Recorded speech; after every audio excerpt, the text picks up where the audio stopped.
Welcome back to English SpekNest, the place where real conversations meet real English, and where today we're slowing everything down.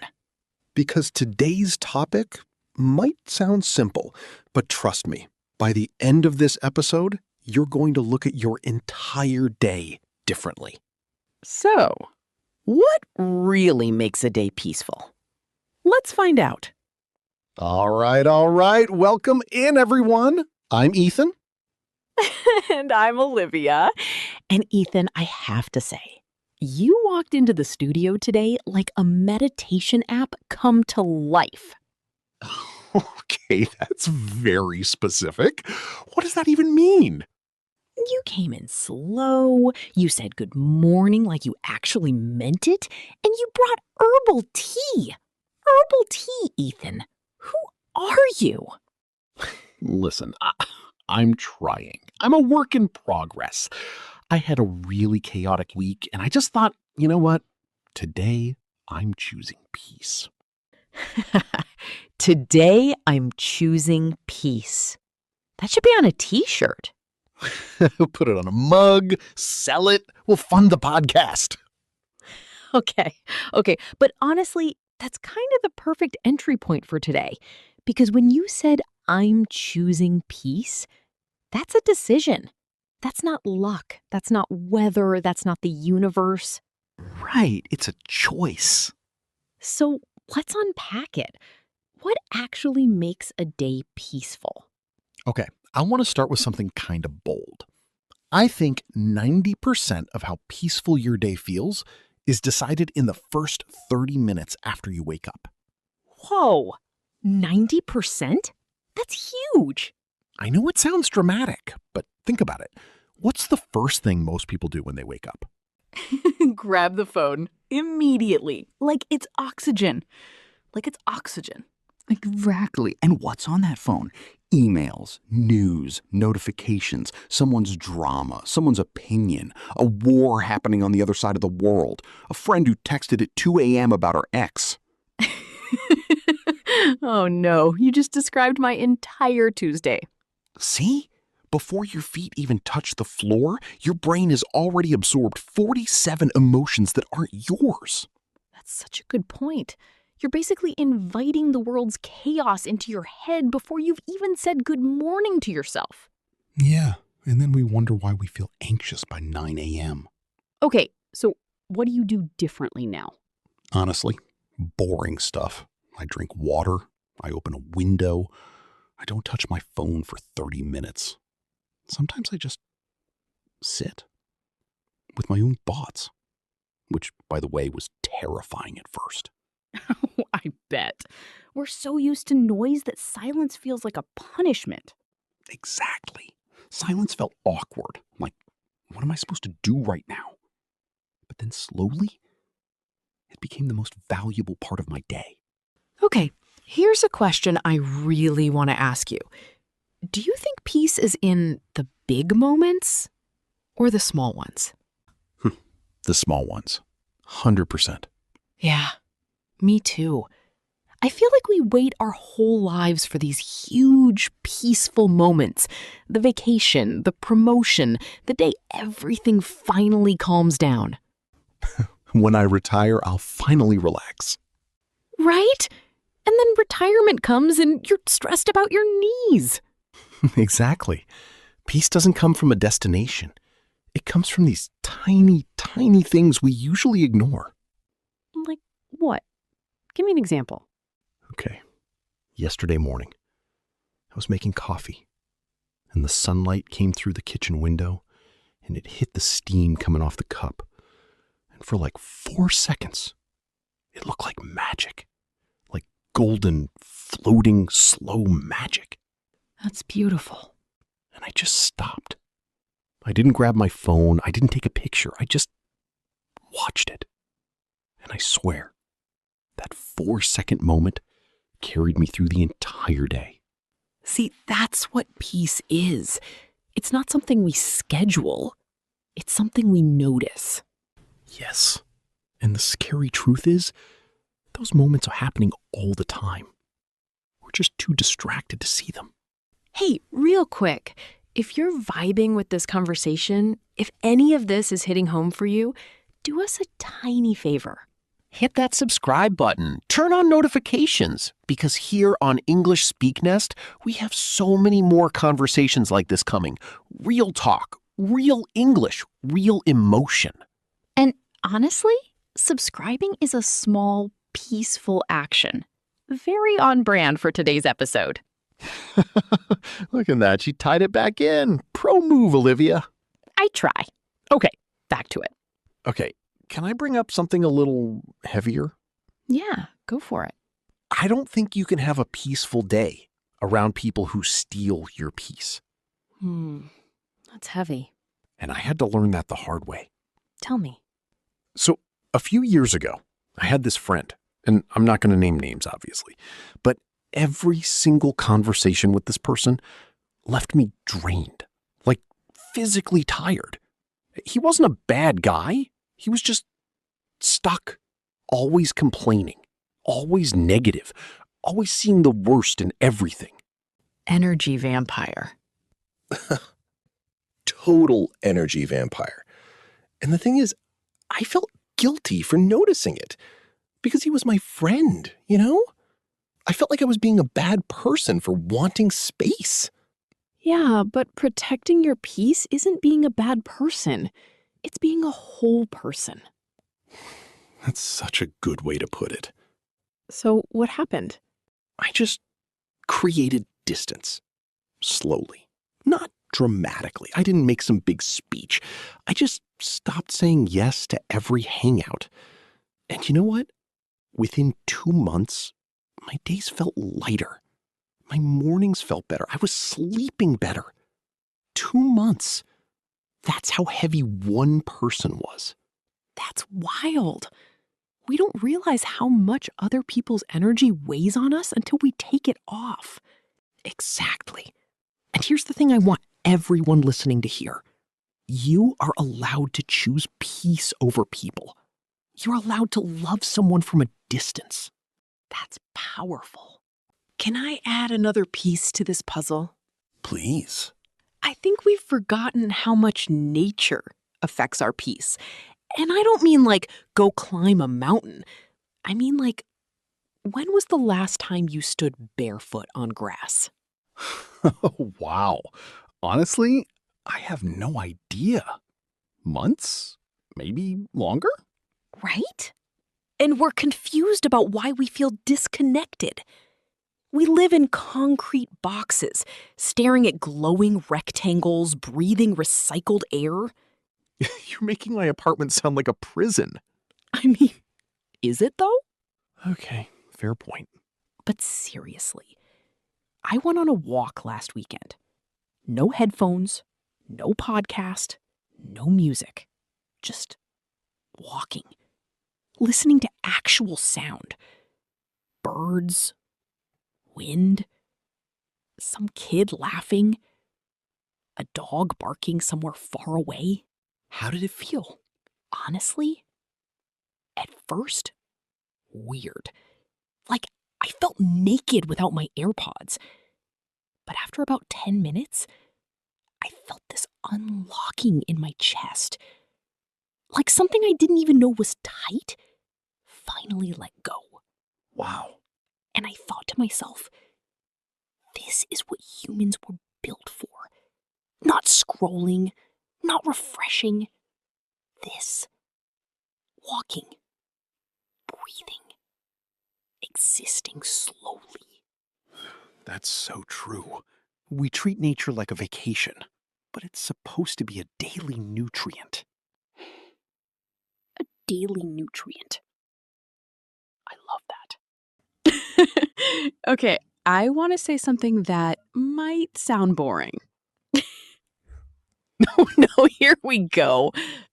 I think peaceful days come from boring routines. Wait, explain that. Because I feel like a lot of people would push back on that. Yeah, because we're addicted to excitement. We think peace has to be exciting, but it doesn't. Peace is actually kind of repetitive. Keep going. Like, think about the most peaceful people you know. They usually have very boring routines. They wake up at the same time, they eat similar meals, they go to bed early. They don't chase chaos. You just described my grandmother, and she's the happiest person on earth. See? Grandmas know. Grandmas have cracked the code. We need a podcast where we just interview grandmothers. Grandma wisdom, coming soon to English SpekNest. But seriously, there's something so underrated about a quiet, predictable life. We've been sold this idea that life has to be a constant adventure to be meaningful. But maybe meaning lives in repetition. Yeah. The same coffee, the same walk, the same chair you read in. Those things become anchors. They tell your nervous system you're safe, you're home. That's such a beautiful way to think about it. Okay, we have to talk about it. The elephant in every room. The phone. Oh boy, here we go. How much do you think our phones are stealing our peace? All of it, if we let them. Yeah. I read this thing once. The average person checks their phone something like 96 times a day. 96! That's once every 10 minutes during waking hours. Imagine if someone tapped you on the shoulder 96 times a day. You'd lose your mind. You'd file a restraining order. Exactly. But we do it to ourselves. And here's what I think the real problem is. It's not the phone itself. It's that we never let our brain be bored anymore. Oh, that's interesting. Say more. Like, used to be you'd be in line at the grocery store, and you'd just stand there. You'd look around, you'd people watch, you'd think about random stuff. And now, the second there's a half-second gap in our day, we fill it with scrolling, with videos, with noise. We've made boredom illegal. Yes! And the wild thing is, boredom is where creativity lives. Boredom is where peace lives. Some of the best ideas in human history came from someone staring out a window with nothing to do. Wow. So when we eliminate boredom, we accidentally eliminate peace? Exactly. Can I share something a little personal? Of course. Always. A few years ago, I went through a really hard time. I'm not going to go into all the details, but it was one of those seasons where everything was just falling apart. Work, relationships, health, all at once. I'm sorry. No, it's okay. Because that season taught me something I never would have learned otherwise. What was that? There was this one morning. I'd been crying for like 2 days, on and off. I couldn't sleep. I was a mess. And around 5 a.m., I just gave up on trying to sleep. And I walked into my kitchen. I didn't turn the lights on. I just stood at the window. Mm-hmm. And outside, it was that strange blue color. That pre-sunrise blue where everything is still. And there was this one bird, just sitting on the fence, not doing anything, just being. Wow. And I watched that bird for, I don't know, maybe 20 minutes. And in those 20 minutes, for the first time in weeks, I wasn't panicking, I wasn't planning, I wasn't trying to fix anything. I was just there with the bird. That's beautiful, Olivia. And I realized something. Peace isn't the absence of problems. Peace is the moment you stop fighting your problems for a second and just exist. My life was still chaos that day. Nothing had changed. But for 20 minutes, I had peace. And those 20 minutes saved me. Genuinely. That story is going to stay with me for a long time. Thank you for letting me share it. Of course. And I think that's the most honest definition of peace I've ever heard. It's not perfection.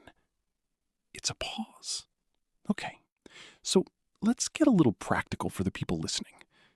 What are some tiny things, like anyone can do these, that actually make a day more peaceful? Okay. Number 1 for me, make your bed. That's it? That simple? Sounds silly, right? But there's something about walking back into a room with a made bed. It tells your brain, I have my life together. Even just a little. Okay, I love that.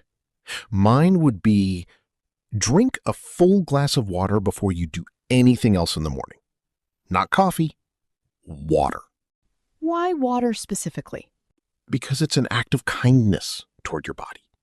Like, before you give your body caffeine, before you give it stress, before you give it news, you give it water. It's like saying, hey, I'm taking care of you today. That's actually really sweet. I have my moments. Okay, another one. Go outside in the morning, even just for 2 minutes. Step onto your balcony, open the front door, whatever. Just let the morning air touch your face before the day starts. That's huge. I think we forget that we're animals. We need light. We need air. We're animals. That's such a great reminder, actually. We are. We're not robots. We need sunlight. We're basically houseplants with feelings. House plants with feelings. That's my new favorite phrase. Right? That's what we are. And we keep wondering why we feel terrible. It's because we're sitting in dark rooms staring at screens 12 hours a day. Okay, one more from me. And this one's important. Say one kind thing to yourself every morning. Out loud. Out loud? Out loud. Because the way you talk to yourself sets the tone for your entire day. If the first voice you hear is critical, you're starting the day at a deficit. That's powerful. So, like, looking in the mirror and saying, Anything. I'm proud of you. You're doing your best. Today is going to be a good day. Whatever feels true, but say it out loud. Hearing your own voice say something kind changes you. that gave me chills. You know, we talk so much about mornings, but I think evenings matter just as much. Oh, totally. The way you end your day is the way you start your next one. Right. If you fall asleep stressed, you wake up stressed. If you fall asleep on TikTok, you wake up wanting TikTok. Your brain just continues whatever you fed it last. So, what does your ideal evening look like? Honestly, boring again. Dim the lights an hour before bed, no screens in the bedroom, maybe read a few pages of a real book, the kind with paper, and just quiet. You really are a meditation app come to life. Mock me all you want. I sleep like a baby now. You know what I do? I do this thing every night where I just think of 3 things I'm grateful for. Just 3. Tiny things, big things, doesn't matter. And then I let myself fall asleep. That's beautiful. It rewires your brain over time. You stop ending your day thinking about what went wrong, and you start ending it thinking about what went right. Even on a bad day, there's always 3 things. Even on the worst days? Even on the worst days. I had a warm meal. Someone smiled at me. My pillow is soft. It doesn't have to be poetic. It just has to be true. Okay, I want to circle back to something because I think we've stumbled onto something really important in this conversation. What's that? Nothing we've talked about today is new. Drink water. Go outside. Be grateful. Spend time with good people. None of this is groundbreaking. Yeah. But we forget. We keep forgetting. We keep searching for some new strategy, some new hack, some new app, when the real answer has been here the whole time. That's so true. We complicate peace. We turn it into a project. We turn it into another thing on our to-do list. Right. I'll be peaceful when I finish this course. I'll be peaceful when I lose 10 pounds. I'll be peaceful when I get the raise. And peace doesn't work that way. No, peace is now. It's the breath you're taking right now. It's the chair you're sitting in. It's the fact that you're listening to two strangers on the internet talk about life. Two strangers who care a lot, by the way. We care so much. Probably too much. You know what? Before we wrap, I want to say something to whoever's listening right now. Go for it. If you're going through a hard time, if today wasn't peaceful, if this week or this month or this whole year hasn't felt peaceful, I want you to know something. You're not behind. You're not broken. You haven't missed your chance. Peace isn't a place you arrive at. It's 1,000 tiny doors you walk through every day. And you can walk through one of those doors right now. Tonight, tomorrow morning, the very next breath you take. That's beautiful, Olivia. And here's the thing. A peaceful day isn't a perfect day. It's not a day without problems. It's a day where you remembered to be human, where you ate slowly, where you noticed the sky, where you said something kind, where you let yourself just be, even for a minute. And the wildest part, once you start having more peaceful days, your whole life starts to feel different. You don't have to wait for some big breakthrough. The peaceful days are the breakthrough. Exactly. So, tomorrow morning, when you wake up, I want you to try one thing. Just one. Don't grab your phone. Walk to a window. Take one slow breath and look outside for 10 seconds. That's it. That's the whole assignment. 10 seconds of peace. And then build from there. Wow. What a conversation. Yeah. I feel calmer just having had it. Is that weird? No, I feel it too. My shoulders were like 3 inches lower than when we started. That's the goal. Hey, to everyone listening, thank you. Seriously. Thank you for spending this time with us. We know your time is precious. And the fact that you chose to spend it here with us, talking about something as quiet as peace, that means everything. Now we want to hear from you. Drop a comment below. What's one thing that makes your day peaceful? It could be tiny. It could be huge. We read every comment. And honestly, your answers might help someone else who reads them. And if this episode meant something to you, share it with someone. A friend, a family member, someone who needs a little more peace in their life right now. And if you're new here, welcome to English SpekNest. Hit that subscribe button, turn on notifications, because we're putting out conversations like this every single week. Real English, real emotions, real humans. We'd love to have you in the family. Until next time, my friends, Be gentle with yourselves. and remember, peace isn't found, it's practiced. Together, see you next time on English SpekNest.